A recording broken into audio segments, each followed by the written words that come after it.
Tuan Kori, belum panjenengan sudah sudah sombong kok. Ya, 20 mobil Mercy tahun 2025 sama 2 hektar tanah saya. Ini jual itu gitu. Bahkan setelah abah saya wafat, Habib itu kan terus dawirnya kan di rumah saya. Lihat, saya ini loh, semestinya uang untuk belanja, untuk makan santri, itu tak berikan Habib semua kok. Alasan saya adalah karena ini cucunya Rasulullah yang harus saya muliakan gitu. Makanya apa pada dasarnya terjadinya polemik nasab ini bukan masalah mereka itu mengaku sebagai dzurriyyah Rasul, bukan, tapi imbas gitu loh. Tapi setelah kita teliti kenapa kok ini ada orang yang mengklaim dirinya dzurriyyah Rasul, tapi setelah diamat-amati pembicaraannya, akhlaknya kok nggak cocok dengan Rasulullah, setelah diteliti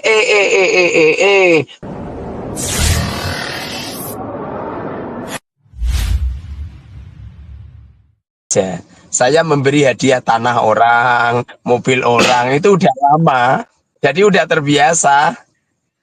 Jadi saya mengatakan bagi teman-teman semua, para habaib, para muhibbin, dan juga para orang-orang yang menentang dengan polemik nasab ini toh, yang yang tidak mensetujui bahwa Ba'alawi itu adalah min dzurriyyati Rasul, maka kami ini cuman menuntut saja coba tunjukkan kepada saya nama seorang Habib, semisal Habib Lutfi, coba tunjukkan kepada saya Habib Lutfi, Habib Yahya, terus nyampe Rasulullah, tanggal kelahiran dan wafat beliau.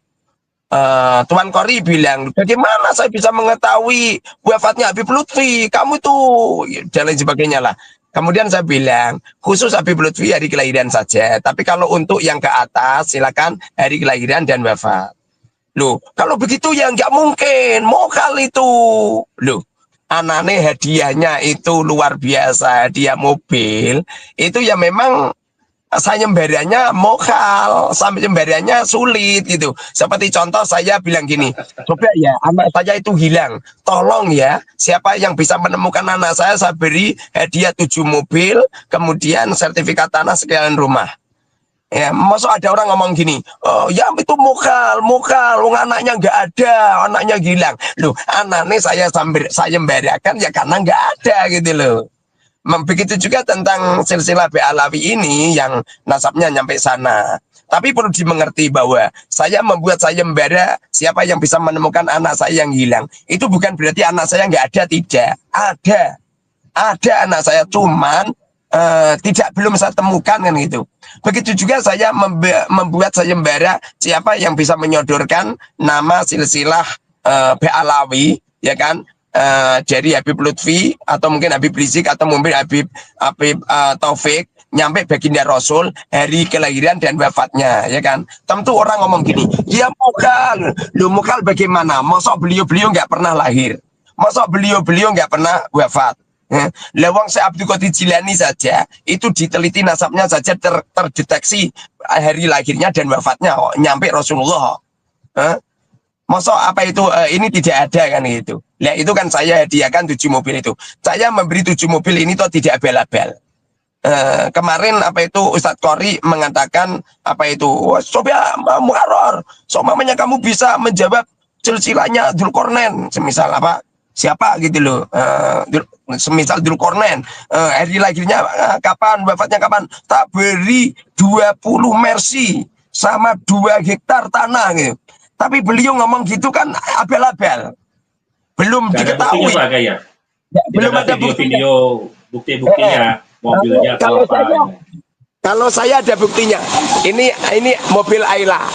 Ada mobil Ayla, ini ada mobil Kijang Innova, ya 2 mobil Innova, 3 mobil Ras, 4 mobil Grand Livina, 5 mobil pick up, 6 mobil Xenia, kemudian nomor 7 mobil Sigra. Mobil Sigra itu saya masih punya mobil yang lain, satu lagi namanya Kaila namanya. Ini yang sudah jelas-jelas saya jejer-jejerkan. Tapi Tuan Kori kan mereka ngomong seperti itu dengan lantangnya bicara saya siap memberi hadiah Mukarrar 20 Mercy. Coba tunjukkan Mercy-nya mana, saya ingin tahu. Terus tanah 2 hektarnya mana. Sementara saya kemarin sudah nyodorin mobil 7 dan 1 sertifikat tanah dan rumah. Ya, betul. Jadi pada dasarnya apa itu saya melakukan semacam ini bukan pertama kali ini, tidak. Saya memberi hadiah mobil orang, motor orang itu sudah sering. Saya apa itu banyaklah uang dan lain sebagainya, banyak. Bahkan setiap ada acara-acara apa pengajian di mana, uang saya itu di desa ini saja listrik fuqara masakin yang saya bayarin banyak, nyampe listrik musola, listrik masjid, listriknya apa itu pondok-pondok pesantren itu saya bayarin semua. Biasa saya bayar listrik warga itu toh 1 bulan itu 25 juta lebih. Musola masjid itu saya bayarin. Jadi udah terbiasa. Kemarin itu bulan Ramadan, santri saya ngilangin mobil saya apa itu Xenia. Itu saja saya ikhlaskan, orang tuanya pengen apa itu ganti. Saya larang, nggak usah diganti, nggak apa-apa. Karena saya memang udah terbiasa. Jadi semisal saya memberi hadiah 7 mobil itu biasa, bukan menjadi sebuah keanehan. Kalau masyarakat sini sih insya Allah udah tahu semua ya. Wong kemarin saja di Ansor saya beri hadiah mobil, terus di mana PBI Demak itu juga saya beri hadiah mobil. Jadi biasa itu, bukannya hanya sekedar apa abal-abal, hanya sekedar omon-omon ngapain ya gitu. Saya itu menghadiahkan tanah itu banyak itu ke orang-orang. Bahkan pondok saya ya, kalau ada santri nikah dengan santri saya, jadi santri putri saya nikah dengan santri putra saya, itu saya beri hadiah mas kawin 10 juta plus modal 50 juta. Itu biasa saya.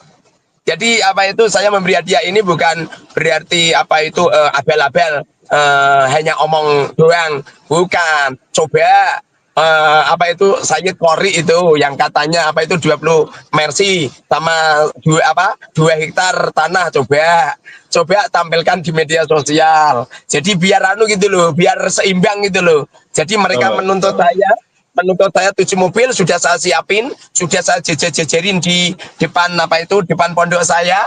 Dan coba Ustadz Qori yang 20 Mercy, coba saya pengen tak lihat. Nanti kalau oke toh saya tak kesana langsung, nggak masalah gitu. Jadi pertanyaan saya itu yang asli mudah, cuman memberitahukan tanggal kelahiran sama wafatnya, ya kan? Cuman itu saja. Loh, kenapa kok harus seperti itu loh? Kalau tidak seperti itu, kalau tidak seperti itu, ya orang akan berbohong.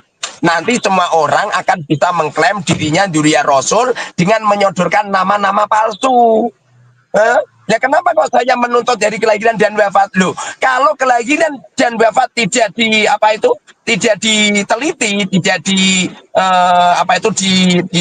diketahui, ya orang akan mudah mengaku. Makanya kalau kita ini mempelajari ilmu ilmu sanad ya, seperti Rijalul Hadis semisal, itu di sana itu toh semisal ya, ini ada apa itu Imam Muslim ya kan, Imam Muslim kata itu hadasana Imam Muslim dari gurunya Imam Bukhari. Itu kira-kira Imam Muslim sama Imam Bukhari itu sinkron enggak? Itu ulama-ulama ahli Rijalul Hadis itu kan meneliti tanggal kelahiran sama wafatnya. Kalau tidak terdeteksi hari kelahiran dan wafatnya, mana mungkin bisa mengetahui kalau itu benar-benar anaknya? Kan bisa saja Al-Faqih Muqaddam lahirnya sekian, ayahnya sekian, jebul-jebul setelah diteliti nggak sinkron. Jebul-jebul ayahnya Al-Faqih Muqaddam sama apa itu Al-Faqih Muqaddam lebih muda ayahnya, ya. Lucu kan? Lucu. Ya, betul. Nah ini cara untuk mendeteksi gitu. Oke. Ya baik. Kan sebenarnya kan logika gini Pak Kiai, kan waktu kemarin saja ketika undangan debat nasab di Cilacap saja, Tengku Qori saja mengeluh dengan ongkos boro-boro Mercy 20 sama 2 hektar tanah gitu kan. Nah itu sangat luar biasa itu kamuflase lah gitu ya. Baik Pak Kiai, ini kan sebenarnya kan membuktikan nama Ubaidillah, Ahmad Al-Muhajir, kemudian Alwi saja susah gitu kan untuk Mbak Alawi secara literatur kitab. Nah, Kiai Muharram malah menekankan perlunya hari kelahiran dan wafat tokoh-tokoh Mbak Alawi sekarang gitu ya, seperti Habib Lutfi, Habib Taufik. Padahal sebagian besar juga kelompok Ba'alal itu mengklaim keabsahan nasab tanpa dokumentasi seperti itu. Nah, itu seperti apa Pak Kiai? Iya. Jadi apa itu ini yang menjadikan eskal itu memang di tokoh Sayyid Ubaidillah itu. Jadi setelah saya teliti, saya meneliti ini kan tidak cuma saya saja. Jadi semua santri saya yang jumlahnya ada 700 itu, saya suruh untuk meneliti nasabnya Habib-Habib itu. Habib 3 itu tak suruh meneliti semua. Hari kelahiran dan hari wafatnya, ya kan? Saya suruh meneliti semua.